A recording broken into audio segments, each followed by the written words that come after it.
ओम शांति। 28 तारीख के बाबा के साकार अनमोल धारणा युक्त महावाक्य हैं। बहुत ही धारणा वाली बात बाबा ने बताई है कि जो हम सुनी सुनाई बातों पर विश्वास कर लेते हैं और अपना मन खराब कर लेते हैं, जिस आत्मा के लिए सुना उसके प्रति हमारा व्यवहार चेंज हो जाता है, मुंह बना लेते हैं। तो इसलिए बाबा ने कहा उन पर विश्वास ही नहीं करो।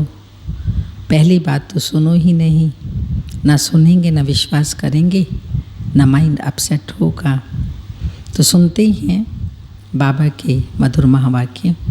मीठे बच्चे, सुनी सुनाई बातों पर विश्वास नहीं करो। अगर कोई उल्टी सुलटी बातें सुनाए तो एक कान से सुन दूसरे से निकाल दो। क्वेश्चन, जो बच्चे ज्ञान की खुशी में रहते हैं उनकी निशानी क्या होगी? आंसर, वे पुराने कर्म भोग का हिसाब किताब उस खुशी में मर्ज करते जाएंगे। ज्ञान की खुशी में दुख दर्द गम की दुनिया ही भूल जाती है। बुद्धि में रहता है अब तो हम खुशी की दुनिया में जा रहे हैं। रावण ने श्रापित कर दुखी किया, अब बाप आए हैं उस दुख की गम की दुनिया से निकाल खुशी की दुनिया में ले जाने। गीत के बोल, तुम्हें पाके हमने जहाँ पा लिया। ओम शांति। मीठे मीठे रूहानी बच्चों ने गीत सुना। जरूर बच्चों के रोमांच खड़े हो जाने चाहिए, क्योंकि गाया जाता है खुशी जैसी खुराक नहीं। अभी तुम सभी रूहानी बच्चों को बेहद का बाप मिला है। बेहद का बाप तो एक ही होता है और बच्चे भी जानते हैं जब और बच्चे बनेंगे तो उन्हों के भी रोमांच खड़े होंगे। तुम जानते हो हमारा राज्य था, फिर राज्य गंवाया, अब फिर राज्य लेते हैं।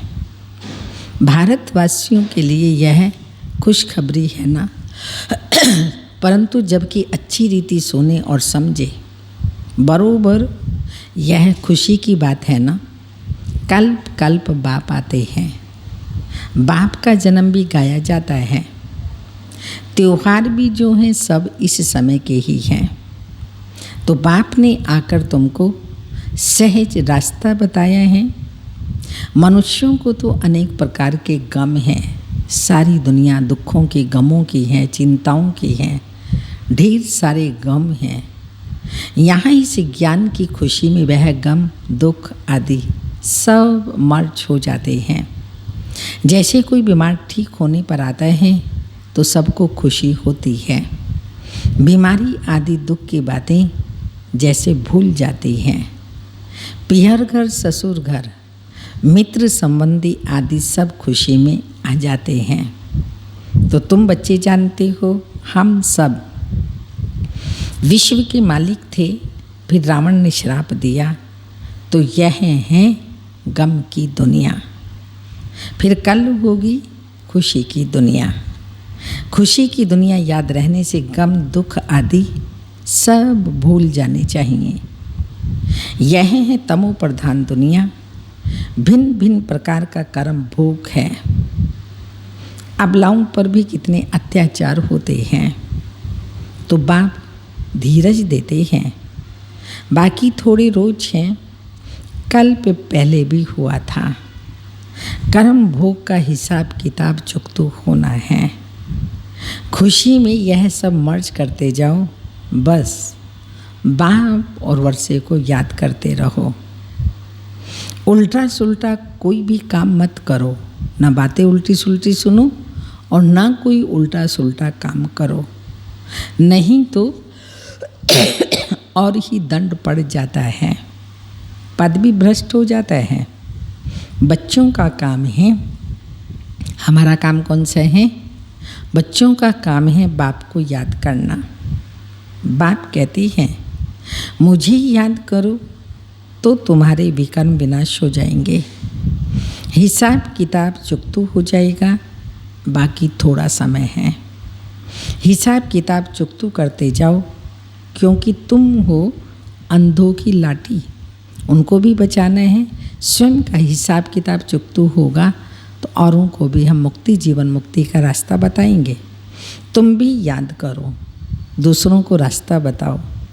विघ्न तो बहुत पड़ेंगे, जितना हो सके सबको यह समझाते रहो कि बाप को याद करो। अक्षर भी नामी ग्रामी हैं। मन मना भव अर्थात हे आत्माएं मामी कम याद करो तो तुम्हारे पास्ट के विकर्म भस्म होंगे। इसमें मूंझने की तो बात ही नहीं है।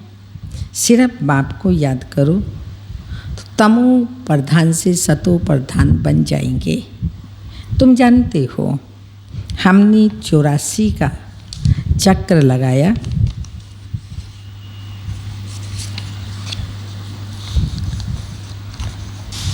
लगाते ही रहेंगे। यह है पुरानी दुनिया, पुराना चोला, आदि आदि। इनको भूल जाना है। यह है आत्माओं का बेहद का संन्यास, जो संगम युग पर बाप आकर के बेहद का संन्यास कराते हैं। उन्हों का है हद का संन्यास, घर बार छोड़ जाते हैं। उन्हों का भी ड्रामा में पार्ट है। फिर भी ऐसा ही होगा। सेकंड जो पास हुआ सो ड्रामा, फिर वही ड्रामा रिपीट होगा। शास्त्र सब भक्ति मार्ग के पुस्तक हैं। भक्ति के बाद है ज्ञान। इस सीढ़ी के चित्र पर किसी को भी समझाना बहुत सहज है। मुख्य जो चित्र हैं वो अपने घर में भी रख सकते हो, रखे हुए होंगे सबने। मुख्य चित्र कौन से हैं? त्रिमूर्ति भी बड़ा क्लियर है। ऊपर में शिव भी हैं, ब्रह्मा विष्णु शंकर भी हैं, सूक्ष्म वतनवासी। फिर ऊंच ते ऊंच है भगवान। बच्चे भी समझते हैं जहाँ बाप रहते हैं वह है आत्माओं के रहने का स्थान, जिसको निर्वाण धाम कहो अथवा शांति धाम कहो, बात एक ही है। शांति धाम नाम ठीक है, अथवा निर्वाण धाम अर्थात वाणी से परे धाम, वह शांति धाम हो गया। और वह शांति धाम फिर है सुख और शांति संपत्ति धाम। स्वर्ग है सुख शांति संपत्ति धाम। फिर होता है दुख और अशांति धाम। सुख धाम में तो कारुण्य के खजाने होते हैं अथा आज क्या है और कल क्या होगा। हमारी नई दुनिया जहाँ कारुण्य का खजाना सुख शांति संपत्ति होगी वो दुनिया होगी। और आज है कलयुग का अंत, कल होगा सतयुग का आदि। रात दिन का फर्क है ना। कहते भी हैं ब्रह्मा और ब्रह्मा मुख वंशावली, ब्राह्मणों का दिन और फिर रात। दिन में देवताई हैं और रात को है शूद्र। बीच में हो तुम ब्राह्मण। इस संगम युग का किसी को भी पता नहीं है। मनुष्य तो बिल्कुल ही घोर अंधियारे में है, तो घोर सोचने में ले आना तुम बच्चों का फर्ज है। जो घोर अंधियारे में है उनको घोर सोचने में लाना बच्चों का फर्ज है। अभी सामने वही महाभारत लड़ाई है। गाया हुआ भी है विनाश काले विपरीत बुद्धि विनशन्ति, विनाश काले प्रीत बुद्धि विजयंती। तुम बच्चे जानते हो बाबा हमको फिर से वही राजाई देते हैं।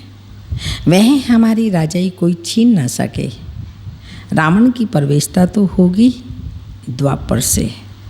रावण ने हमारी राजाई छीनी है, जिसको दुश्मन ही समझो, क्योंकि दुश्मन की ही एफजी बनाकर चलाते हैं। तो यह पुराना दुश्मन है। कहते भी हैं रावण राज्य, परंतु किसी की भी बुद्धि में नहीं आता है, तो घोर अंधियारा कहेंगे ना। बेहद का बाप है नॉलेजफुल, उनको ज्ञानदाता दिव्य चक्षु विधाता कहते हैं। अभी तुम आत्माओं को ज्ञान का तीसरा नेत्र मिला है। आगे तो कुछ भी नहीं जानते थे, अब सब जान गए हो। बाप का बाप ज्ञान का सागर हैं तो जरूर ज्ञान ही सुनाएंगे ना। ज्ञान सुनाने बगैर कैसे सिद्ध हो। तुम देखते हो बाप ज्ञान सुनाते हैं, जिस ज्ञान से फिर आधा कल्प सद्गति होती है। भक्ति को ही आधा कल्प चलना है। ज्ञान सद्गति संगम पर ही होती है। कोई भी बात बच्चों की छिप नहीं सकती। बाप कहते हैं कोई भी बुरा काम हो जाए तो बताओ। बाबा जानते हैं कईयों से बुरे कर्म होते रहते हैं। रावण राज्य है ना, माया चमाट मारती है परंतु छिपाते बहुत हैं। बाबा कहते हैं कोई भी भूल होती है तो फौरन बतलाने से आगे के लिए युक्ति मिलेगी, नहीं तो वृद्धि होती जाएगी। काम महाशत्रु है। बाबा को लिखते हैं बाबा माया का बहुत अपोजिशन होता है। सदैव तो किसी का योग नहीं रहता जो माया से बच सके। देही अभिमान बहुत आता है। बहुत हैं जो माया के थप्पड़ खाते हैं। बाबा के पास समाचार तो सब तरफ से आते रहते हैं ना। अखबारों आदि में तो उल्टा सुल्टा भी कितना डाल देते हैं। आजकल मनुष्य बातें तो कितनी भी बना सकते हैं। तमो प्रधान दुनिया है, पुरानी दुनिया है। झूठी झूठी बनावटी बातें कितनी भी बना सकते हैं। तमो प्रधान है ना। व्यास की जब रजो बुद्धि थी तो क्या क्या बातें बैठ लिखी। बाप बच्चों को समझाते हैं सुनी सुनाई बातों पर कभी भी विश्वास कर बिगड़ो मत। फलाने ने ऐसे कहा, यह किया, आदि आदि। माथा ही खराब हो जाता है। समझते ही नहीं। तमो प्रधान दुनिया है। माया गिराने की कोशिश करेगी। कोई भी झूठ मूठ बातें सुनाई तो एक कान से सुन दूसरे से निकाल दो। और कोई भी बाप का पैगाम देते रहो। बाप कहते हैं मैं पैगाम ले आता हूँ। अब हे आत्माएं श्रीमत पर चलो, हमारा पैगाम सुनो। सिर्फ मामी कम याद करो। जो याद करेंगे अपना ही कल्याण करेंगे। यह आत्मा को करना है। भूली भी आत्मा ही है। अब आपकी श्रीमत मिलती है। इसमें आशीर्वाद या रहम आदि कुछ भी नहीं मांगना है। सिर्फ बाप को याद करना है और कोई बात पूछने करने की दरकार ही नहीं। सृष्टि का चक्र कैसे फिरता है यह तो सुना है, तो इसमें खिरकिट की तो कोई बात ही नहीं। घोर अंधियारे में ही बाप आते हैं। इसलिए क्या करते हैं, शिवरात्रि मनाते हैं। कृष्ण का भी जन्म रात्रि को मनाते हैं। खीर पूरी आदि मंदिरों में बनती है रात को। अब शिव के लिए क्या बनाएंगे, वह तो निराकार हैं। किसी को भी पता नहीं है, बस किस घड़ी आते हैं और कैसे चले जाते हैं। बाबा कब आया कब गया ये किसी को भी पता नहीं है। सदैव तो सवारी नहीं करते, आएंगे और चले जाएंगे। जब ब्रह्मा बाबा के तन में आते थे तो बाबा ऐसे ही आते थे। मालूम नहीं पड़ता था कब बाबा की प्रवेशता हुई और कब बाबा गए। तो बाबा ने कहा हमेशा सवारी थोड़ी होती है, आएंगे और चले जाएंगे। तुम जानते हो हम बाबा के पोत्रे हैं। वर्षा उनसे मिलता है, ब्रह्मा को भी वर्षा उनसे मिलता है। यह तो मनुष्य है ना। सद्गति में पहला नंबर यह श्री कृष्ण। यह सबको प्यारा है क्योंकि सतो प्रधान बाल अवस्था है ना। थोड़ा बड़ा होता है तो सतो कहा जाता है, फिर रजो तमो। श्री कृष्ण राधे श्री लक्ष्मी नारायण बनते हैं। जिनको बाप ने ज्ञान दिया है उनको ही देंगे। भारत में ही देवी देवताएं होकर के गए हैं, तो मंदिर भी भारत में बहुत हैं। क्रिश्चियन की चर्च में क्राइस्ट ही क्राइस्ट देखेंगे। देवताओं के कितने ढेर मंदिर हैं। तो बाप आए हैं हमको मनुष्य से देवता बनाने। अथवा भारत को स्वर्ग बनाने। हम बाप को याद कर पावन बन रहे हैं। बाप के साथ हम भी भारत को स्वर्ग बना रहे हैं। जैसे हम बाप के साथ आए हैं, भक्ति मार्ग में देवताओं के मंदिर, मूर्तियों आदि पर कितना खर्चा करते हैं। उत्पत्ति कर, पालना कर, फिर विनाश कर देते हैं। 9 रोज के अंदर ही डुबो देते हैं। 9 दिन रखते हैं, फिर दशहरा मनता है उसमें ही डुबो देते हैं। बहुत उसमें प्रेम होता है। नवरात्रि कलकत्ता में बहुत मनाते हैं। इन सब बातों पर अभी वंडर लगता है। आगे तो हम भी पाठधारी थे, करोड़ों रुपया खर्च करते हैं। कितनी अंधश्रद्धा है। रामायण से कितना प्यार होता है। बातें सुनकर आँखों से आंसू बहा देते हैं। ये सब भक्ति मार्ग है। इससे फ़ायदा कुछ नहीं। बाबा अब हमको कितना समझदार बनाते हैं। तो यह सब सुनकर यहाँ का यहाँ भूल न जाओ, सब याद करो, पूरा रिफ्रेश होकर के रहो। अपने को आत्मा समझ, देही सहित जो कुछ देखते हो सब भूल जाओ। ये सब कब्रिस्तान है। दिल्ली में बिरला मंदिर में लिखा हुआ है, भारत परिस्तान था जो धर्मराज ने स्थापन किया था। अभी तुम बच्चे जानते हो ये दुनिया कब्रिस्तान बननी है।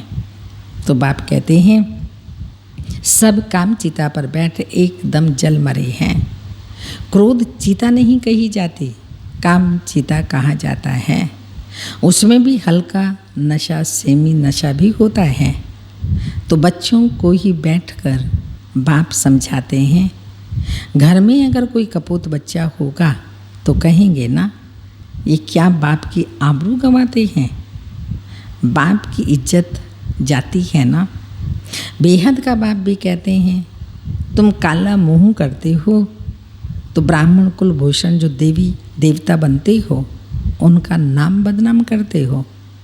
तुम बच्चे जानते हो हम पवित्रता की ताकत से ही भारत को फिर श्रेष्ठाचारी देवता बनाते हैं। तुम्हारे लिए तो क्या है, हाँ तुम्हारे लिए तो जैसे कॉमन बात है। क्यों? क्योंकि कल्प पहले भी किया था, अभी जैसे नई बात नहीं रिपीट कर रहे हैं और फिर कल्प बाद फिर करेंगे, तो कॉमन बात है। देखते हो महाभारत लड़ाई भी खड़ी है। इनसे ही स्वर्ग के गेट खुलते हैं। शास्त्रों में महाभारत लड़ाई तो दिखाई है, उसके बाद क्या हुआ ये दिखाया नहीं। कह देते हैं प्रलय हो गई। अब कृष्ण का एक तरफ तो माता के गर्भ से जन्म दिखाया है और दूसरी तरफ फिर कहते हैं पीपल के पत्ते पर अंगूठा चूसता आया। कुछ भी समझते नहीं। वहाँ तो गर्भ महल में रहते हैं विश्राम से, बहुत विश्राम से। बाकी सागर में थोड़ी पत्ते पर हो सकता है, यह तो इम्पॉसिबल है। तो ये सब ड्रामा बना हुआ है जिसको तुम जानते हो। कल्प कल्प ऐसे होता है। अब बच्चों को अपना कल्याण करना है और दूसरों का भी कल्याण करना है। मूल बात यह है, अपना कल्याण करना, बाबा की याद से औरों का भी कल्याण करना, ये मूल बात है। बाप तो स्वर्ग का रचयिता है, उसको कहा जाता है हेवनली गॉड फादर। तो फिर हम बच्चे स्वर्ग के मालिक होने चाहिए। शिव जयंती भी भारत में ही मनाते हैं, तो ज़रूर भारत को कुछ दिया होगा ना।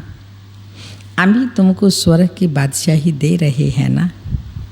बाप है ही सदगति दाता, ज्ञान का सागर। नॉलेज ही बाप आकर देते हैं। अभी बाप तुमको नॉलेज दे रहे हैं। 5000 वर्ष बाद फिर यहाँ ही आएंगे। बच्चों को निश्चय है जो जो इस ब्राह्मण कुल के होंगे वह आते जाएंगे। ये निश्चय है, जो इस ब्राह्मण कुल की आत्मा होगी वो सब धीरे धीरे वृद्धि को पाते जाएंगे। जाएंगे कहाँ, यहीं आएंगे ना।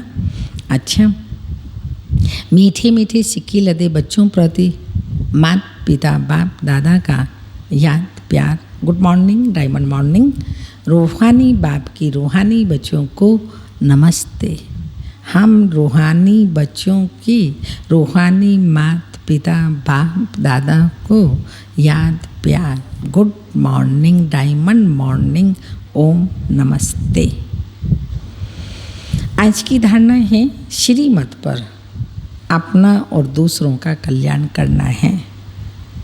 कोई कुछ झूठी बात सुनाए तो सुनी अनसुनी कर देना है, उस पर बिगड़ना नहीं है। सेकंड पॉइंट, कभी भी देवता बनने वाले ब्राह्मण कुलभूषणों का नाम बदनाम ना हो, इसका ध्यान रखना है। ना बाप का, ना ब्राह्मण कुलभूषण का, ना आपका नाम बदनाम ना हो, ये विशेष ध्यान रखना है। कोई उल्टा सुल्टा कर्म कभी नहीं करना है। कर्मों पर भी विशेष अटेंशन देना है। पिछले हिसाब किताब चुकतो करने हैं। 63 जन्मों के जो हिसाब किताब है वही चुकतो नहीं हुए हैं, तो पहले तो वो योग बल से चुकतो करने हैं। अगर अभी संगम युग पर कोई ऐसा उल्टा सुल्टा कार्य कर लिया तो उससे तो और ही 100 गुना दंड पड़ जाएगा। पाप के भागी बन जाएंगे और पद भी भ्रष्ट हो जाएगा और बाबा की और परिवार की नज़रों से गिर जाएंगे। इसलिए ऐसा कोई कर्म ना करें जिससे बाप का या परिवार का नाम बदनाम हो। वरदान, निंदा स्तुति जय पराजय में समान स्थिति रखने वाले बाप समान संपन्न व संपूर्ण भाव। जब आत्मा ही संपूर्ण व संपन्न स्थिति बन जाती है, आत्मा की संपन्न व संपूर्ण स्थिति बन जाती है, तो निंदा स्तुति जय पराजय सुख दुख सभी में समानता रहती है। दुख में भी सूरत व मस्तक दुख की लहर के बजाय सुख व हर्ष की लहर दिखाई देती है। निंदा सुनते भी अनुभव हो कि निंदा नहीं है, क्या अनुभव होना चाहिए? निंदा सुनते भी अनुभव हो कि ये निंदा नहीं। संपूर्ण स्थिति को परिपक्व करने के लिए ये महिमा योग्य शब्द हैं। ऐसी समानता रहे तब कहेंगे बाप समान। जरा भी वृत्ति में यह ना आए कि ये दुश्मन है, गाली देने वाला है और ये महिमा करने वाला हो। माना ये महिमा करने वाला, ये गाली देने वाला। महिमा वाले के प्रति स्नेह प्यार हो और गाली देने के वाले के प्रति नफरत हो, नहीं, दोनों समान हैं। और निंदा करने वाला हमारी स्थिति ऊंची बना रहा है, हमारे को बाप के समान बना रहा है, तो गाली देने वाले को भी गले लगाना। स्लोगन, निरंतर योग अभ्यास पर अटेंशन दो तो फर्स्ट डिवीज़न में नंबर मिल जाएगा। निरंतर योग अभ्यास पर अटेंशन दो तो फर्स्ट डिवीज़न में नंबर मिल जाएगा। आज की तपस्या की पॉइंट है, अब डबल लाइट वन दिव्य बुद्धि रूपी विमान द्वारा सबसे ऊंची चोटी की स्थिति में स्थित हो। विश्व की सर्व आत्माओं के प्रति लाइट और माइट की शुभ भावना और श्रेष्ठ कामना के सहयोग की लहर फैलाओ। इस विमान में बाप दादा की रिफाइन श्रेष्ठ मत का साधन हो। उसमें जरा भी मन मत पर मत का किचड़ा ना हो। पेट्रोल में जरा भी किचड़ा होता है तो गाड़ी भी जंपिंग देती है। विमान में किचड़ा होगा वो तो नीचे ही गिर जाएगा। इसलिए कोई भी प्रकार का, जो आज बाबा ने मुरली में भी बताया, कोई ग्लानि करे, आपको गाली दे, निंदा करे, कुछ भी करे, लेकिन आप दोनों में समान रहो। निंदा स्तुति मान अपमान सब में समान। तो इसलिए बुद्धि रूपी विमान क्लीन हो और क्लियर हो। ओम शांति।